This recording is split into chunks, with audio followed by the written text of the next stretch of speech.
Hey, what's up? It's Mr. Ippolito. And if you missed all or part of a class today because of the power outage or for any other reason, this is the assignment, the main assignment that we worked on in class, and what you will need to do to make sure that you're all caught up. So the first thing that we did, this is in Google Classroom. It's called What Problems or Challenges Does the US Face Right Now?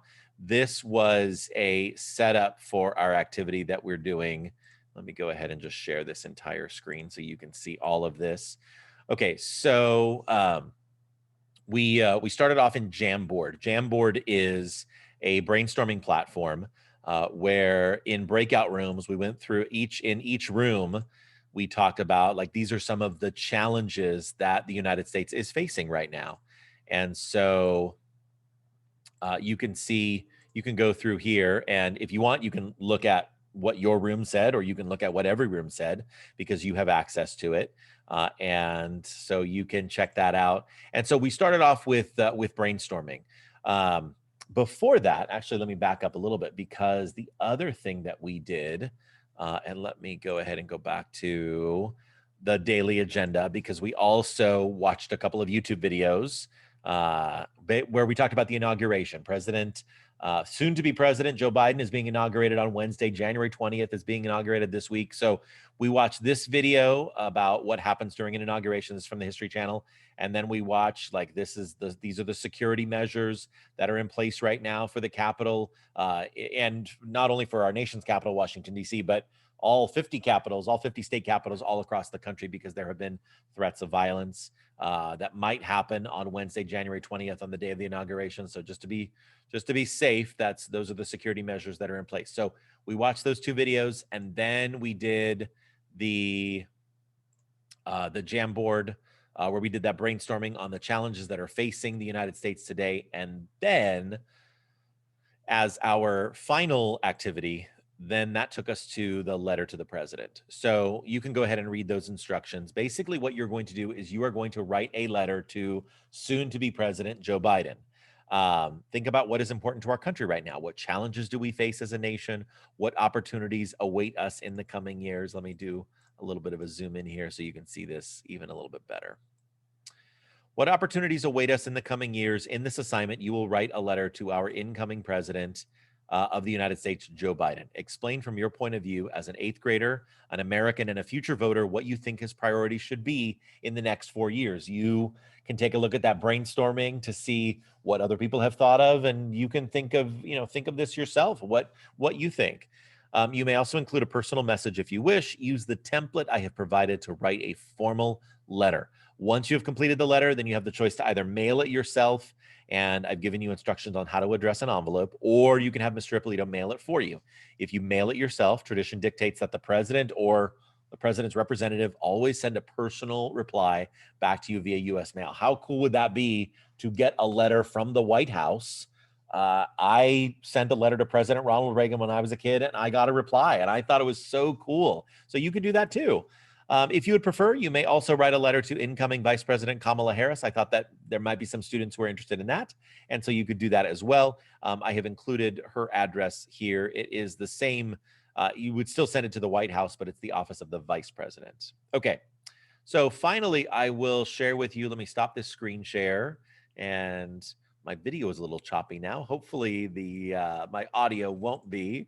Let's do a screen share here. And let's open up this template so you can see what this looks like. So this is what you have. I went ahead and I did all the formatting for you. So now all you really need to do is you just need to kind of fill in the blanks. So first of all, you are going to put your information. That starts whenever you have a formal letter. This is the way it always starts: your name, your address, city, state, and zip code. I'm going to stop my video just because my video is looking choppy there. Your name, your address, city, state, and zip code. Your phone number and email address, those are optional. You don't need to include phone number and email address, but in a modern formal letter, you would include those two pieces of information. You don't have to. The date. So if you are writing this on the day of the inauguration, or that's the date that you would like to be on the letter, then you can do that. You can pick whatever date you want, but this is, he will not be the president until January 20th. So that's why I would recommend you dating it January 20th. And then this is the proper address for your contact information. President Joseph R. Biden Jr., the White House. The street address there, 1600 Pennsylvania Avenue. That's the location of the White House, Northwest, NW.